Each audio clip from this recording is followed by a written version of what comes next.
Hey everyone, I hope you are doing well. Apologies that it's been quite a while since I last did my video here on the channel. I've been away due to some personal things and just life stuff got in the way, and I was also out of town for quite some time. But here we are, I'm back with this video here, and in case you guys weren't aware, the new season of Adventures Abound, this is basically now Pokemon Go season number 16, has been announced. With it, there's all the Paldean Pokemon, and most importantly, for all of you who are PvP enthusiasts, there are also a whole bunch of new updates for Pokemon Go PvP. So this is what I'm going to be covering in today's video. So without further ado, let's go ahead and jump right into it, shall we? So of course, as you can see here, it's just a standard stuff for all the cups that are going to be around during this rotation. Some things that I will note here right off the bat is that they are, for whatever reason, putting in like some of the more monotype or specialty cups a couple weeks in a row, which is kind of interesting to me. Not that I'm the biggest fan of it myself, but that's okay. So that's all fine here. Of course, we do have all of the leagues during one of the weeks in October, in which you will get the 4x Stardust. And then, of course, there will be more of the limited metas here coming up in October. Halloween Cup, which is always nice to see. Again, it's also 2 weeks. And then you have the Electric Cup, which is also going to be around for 2 weeks. And then we finally have the Catch Cup, which I don't really care too much about. And then finally, we have all the leagues to round out the season. But that's fine.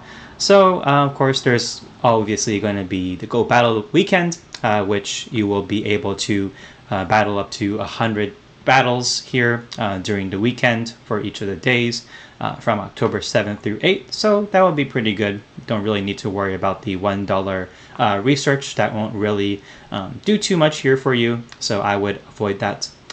And then, of course, there will be the leagues in which this will be active. So next, we're going to go down and take a look here at the encounters. Now they have Carbink as one of the encounters when you hit rank 6, which is pretty nice.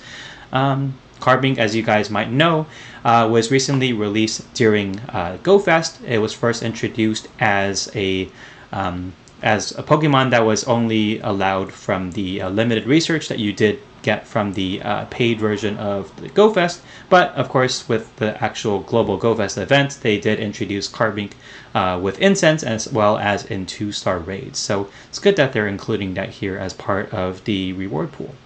And then of course your standard encounters as normal. Nothing really too notable here, again with the aforementioned Carbink, and of course Wooloo, the active 5-star raid, Gumi, Gibble for the higher ones, and Jangmo for expert, which is always nice. And then of course you do have your timed research pass as usual, so be sure to claim that during the start of the season. So that's always good to have for extra Stardust. Avatar rewards, that's fine. And then of course you have all of your explanations of all the leagues that will be taking place, so I'm not going to really worry too much about that, so you guys can read it here for your own information. Now, what we're going to get is going to be all of the new updates that are going to be taking place here. So, I haven't really looked into all of the new moves too much here. I do know that I think they were clones of already existing moves for the most part. So Trailblaze, it is a pretty good move here. It does increase your attack by 1 stage and also has 65 base power, which is nice. Scorching Sands, I believe this is a clone of the move Scald, if I recall correctly. It's pretty good. It will lower your opponent's attack by 1 stage, has a chance to do so, and it's a new ground type attack. And then Triple Axle, it's kind of like Flame Charge, I think, and it will increase your attack by 1 stage, and it has 60 base power. So, pretty good, interesting new moves here. And then, of course, we have some very notable shifts here in the meta due to these new updates here. So, biggest one here right now is going to be the Spark update. So with Spark, you will now get 6 base power, but you will see a decrease of the energy generation. So who does this affect? Mostly Pokemon like Lantern, of course, you guys might know. It's been very much a Great League staple here within the last couple of seasons due to the prominence of the Flyers, but they are now nerfing Lantern here, at least the Spark variant, so I would imagine you would see a little bit less Lanterns here coming up in the next season or so. Not to say that it will be falling off completely. I'm sure there's still a use for Lantern, but maybe it won't be like as viable as it once was before. So maybe we will now be seeing a little bit more people running the water gun variant of Lantern. But at this point, maybe Flyers will start to kind of make an appearance once again. But there is another notable change here that I'll be going through in a little bit that will kind of hurt some of those Flyers. But in any case, I'm going to go ahead and continue to move on to the next move, which is Astonish. So Astonish is a pretty interesting move. It was always a very bad fast move, but not quite sure how this will impact the move too much, even with the energy generation increase. But it's just a wait and see, but because I know that there are quite a few mons that do have access to this fast move of Astonish that will maybe potentially be a little bit more buff, but we'll have to wait and see. And then here's another little bit of a nerf of Psychic. So this affects mostly Pokemon like Medicham, but also to a lesser extent the Galarian Slowbro as well as the Kanto Slowbro too. So they did lower the base power by 5 from 90 to 85. So maybe this might not be able to help Medicham more so much in different scenarios. It is a slight nerf, but I don't think it's really going to be enough from stopping people from using Medicham, because Medicham is still very much a fairly broken Pokemon. I think it's just that now there will be some matchups in which it might not be able to win as easily due to this nerf of Psychic. X-Scissor getting a power increase but also an energy cost increase, so we'll have to see how this works and plays out, but I would imagine Pokemon like Beedrill or whoever else can use X-Scissor has a little bit more power to it now, just it'll take a little bit longer to get to, but that should be okay still. Aerial Ace with a energy cost decrease. So this is actually pretty good here. So some of the notable Flyers here that do have Aerial Ace include Emolga, but Emolga with Acrobatics, Mantine, Tropius, Pokemon like that, and Mandibuzz I think will actually benefit pretty well here from this Aerial Ace energy cost decrease. So that'll be interesting to see, and I would imagine now these Pokemon with Aerial Ace will begin to be used a little bit more. So this is the big one that I was talking about earlier, Sky Attack having an increased energy cost. So this will really greatly affect Pokemon like Noctowl, Altaria. It will make them a little bit less usable. I think it'll just kind of hurt their ability to, I guess, put out more consistent damage quicker. I think just because of the increased energy cost here. Pokemon like Skarmory I think will kind of fall off pretty much almost completely now, just because of the increased energy generation there. And we weren't already seeing a lot of Skarmory to begin with, but that's okay. So Skarmory will pretty much now be very much less usable. And then we have the move Dig. So Dig is a very interesting one here. It was already a not so good move, but lowering the power and also lowering the energy cost. So we'll see. I'm not expecting this to be too much of an impact here, at least for a Pokemon that already have the move. But I think there are better options, I will say, than Dig. So, I mean, it's just a wait and see kind of approach here. Earthquake getting nerfed from 120 base power to 110. That will actually hurt a couple Pokemon here, notably Pokemon like Galarian Stunfisk or Swampert. So I would imagine those Pokemon to be used a little bit less too. I mean, it'll just take a little bit longer for them to win certain matchups. For example, like Galarian Stunfisk versus Registeel. So I would imagine that matchup becomes more heavily favored in the Registeel's favor now. So we'll have to see how that goes, but I would imagine we'll see less Galarian Stunfisks now, and maybe Swampert, instead of running Earthquake, will probably be running more of the Sludge Wave move for coverage against those grass types, which are pretty common. And Poltergeist getting a power buff to 150. I mean, I think it does kind of help Pokemon like Dusclops, for example, just get a little bit more oomph, but in other cases, it really isn't that big of an impact here. Boomburst getting an energy cost decrease. It does help a couple Pokemon. I think the most notable one here being Flygon. But then all the other Pokemon that have this move, for example, Como-O or Exploud, I don't think this will really affect it too much here.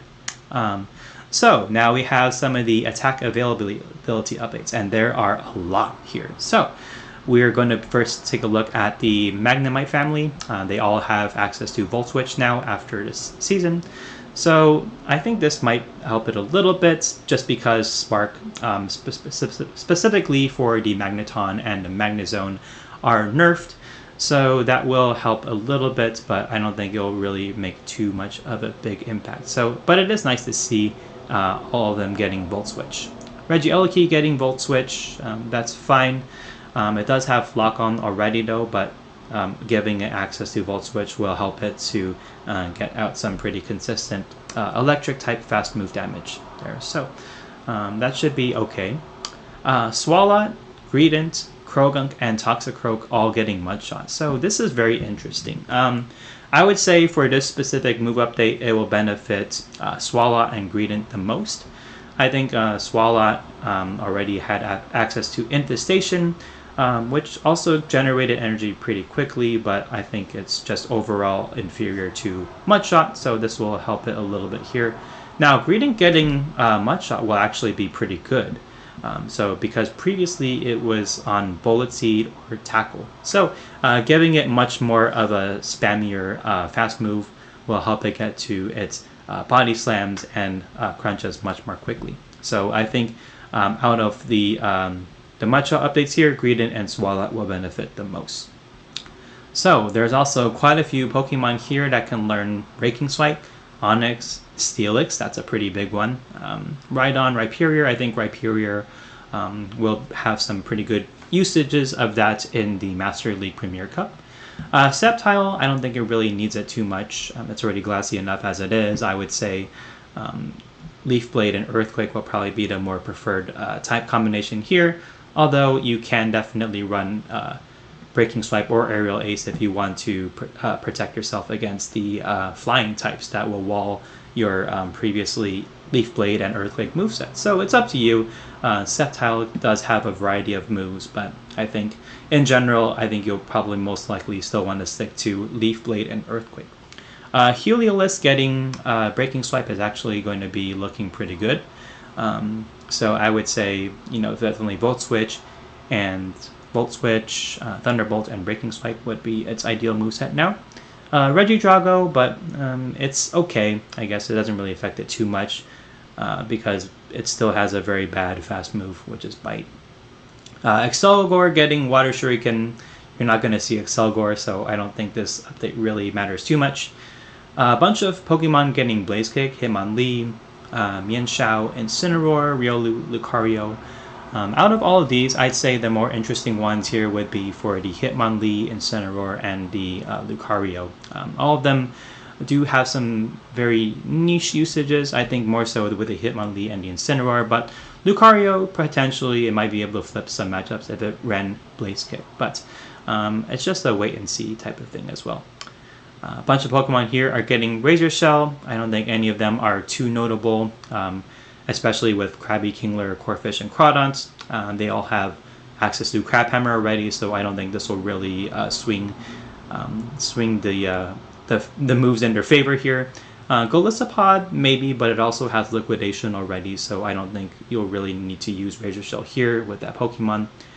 Shelter and Cloyster, perhaps, but I would say it might also have access to Liquidation, at least for Cloyster, so wait and see. Barbarical does have access to Cross Chop and Stone Edge already. Potentially maybe having a lower energy cost move of Razor Shell might help it a little bit, but I don't really think this will really impact it too much either. Bunch of Pokemon here getting the fast move of Magical Leaf. So Mr. Mime, the Chikorita family, I don't think it'll really help them too much. Same thing with Blossom and Roselia and Roserade.